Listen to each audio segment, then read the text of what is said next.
Ayos, Checo. Dagdagan mo yung kanin, oh. Dagdagan mo pa yung kanin mo, ha? Ano ang Kumain bata ka na marami, dapat, Estong. ano? Hindi ka masyado marami eh. Kaya mo naman ubusin yan, Oo eh. nga eh. Roxanne, pahingin plato. Ma'am, hihingi ng plato, bibigyan ko yung ba?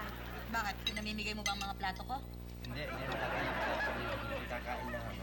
Gamitin ko. Pero Roxanne, gutom na ako eh, oh. Ha? Dahil gutom na ako. Yan naman kaya mong gawin. Kumain. Yan ang kaya mong gawin. Lagi na lamang, pupunta ka dito, makikikain ka, ganon. Pagkatapos mong kumain, uuwi ka dun sa bahay mo, magkukulong ka sa kwarto mo, magpapahinga ka, matutulog ka. Pagkatapos mong makatulog, o kaya pag hindi ka nakatulog, pupunta ka dun sa Riles, i-standby ka dun. Pagkatapos, magugutom ka na naman, pupunta ka na naman dito at makikikain ka na naman. Yon ang kaya mong gawin. Hindi. Ano? Manood ng TV, Betamax. Yon. Yun pa ang isa mong kaya mong gawin. Pero yung iba, hindi mo na kayang gawin. Hindi ka ba man lang maghahanap ng trabaho? Para nang sa ganun, meron ka man lang pabili ng pagkain mo, kaya panigarilyo mo. Oo nga naman, Mang Richie. Tama si Ma'am Asun. Para rin naman yan sa kinabukasan nyo eh. Dapat maghanap kayo ng trabaho dahil para sa inyo rin yun.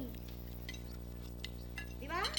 Dapat maghanap kayo ng trabaho, Mang Richie. Oo nga, Mang Tito Richie. Para, pag nagtatrabaho na kayo, dagdag pera, mas marami pagkain, di ba? Oo nga, Tito Richie, may pangpasyal pa tayo, may panood pa tayo ng sine. At syempre, pang ano, konting shopping. Tama! Kaya dapat, sa paghahanap ng trabaho, Mang Richie, utak lang yan eh, tsaka isip ang ginagamit. Eh, paano ako maghahanap ng trabaho kung nagugutom ako?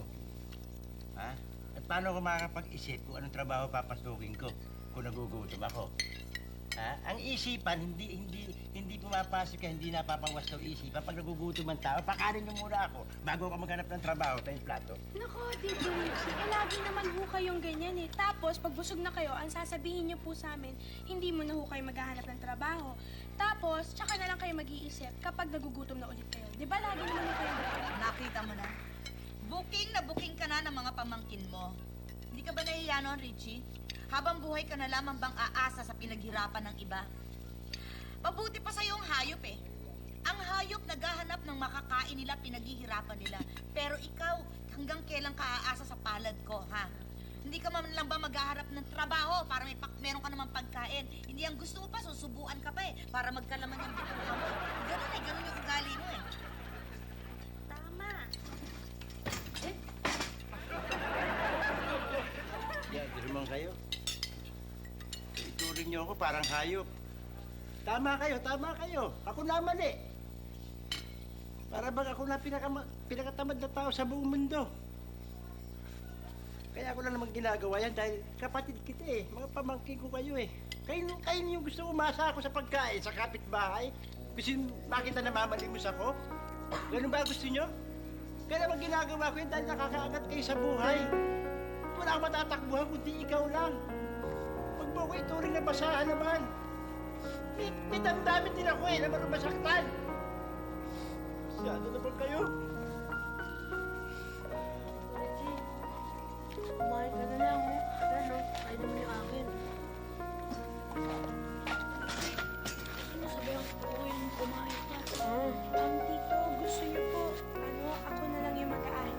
Kumain na po. Hindi na. Busog na ako sa panlalait yung lahat. Sige na. Ang dami yung offer na yun. Tandaan mo, Ate Ason. Maghahanap na akong trabaho para hindi ako magpabigat sa'yo. Tandaan mo yan. Maghahanap akong trabaho. Alam mo, Richie, natutuwa ako sa mga narinig kong yan. Sa wakas, maghahanap ka na ng trabaho.